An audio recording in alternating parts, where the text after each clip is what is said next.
Assalamualaikum semua. Hari ni kita nak mukbang makan Korean ramen. Dia daripada Maggi sedap segera ni, kan? Tapi dia Korean cheese bulldog, spicy chicken flowers, made from fresh chili. Ni dia punya ni. Okey, ni sedap punya brand. Okey, jom kita try. Let's start. Balik, okey. Bang, kalau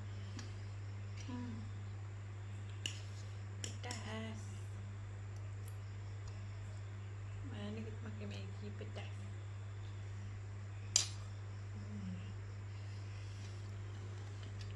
Adik nak rasa tak?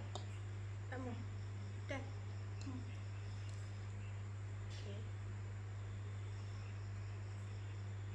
Siapa yang makan pedas memang sesuai sangat.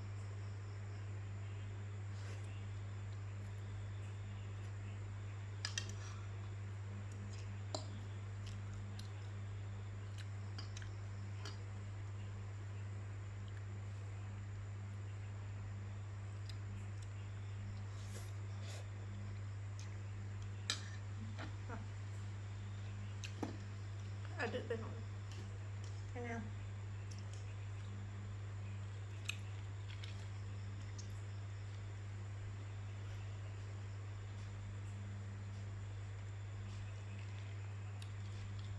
Adik nak rasa sikit lah. Kamu. Okay.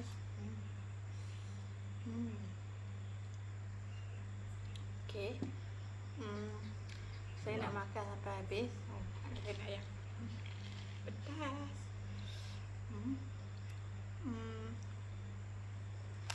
Kalau siapa yang makan pedas memang sesuai sangat. Macam saya kurang sikit. Tapi sedap. Tapi sedap sangat.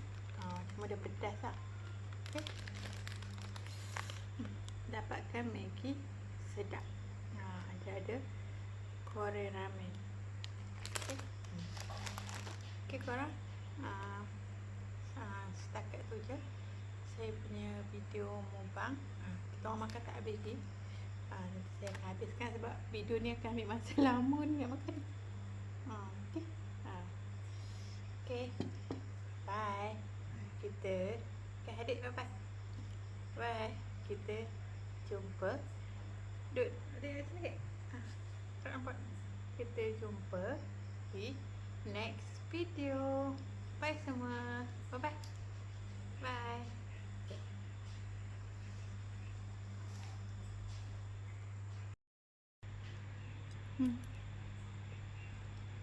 Dia pun nak makan juga. Okey. Adik pun makan. Dia kata tak pedas, ibu pun tak tahan. Okay. Dah.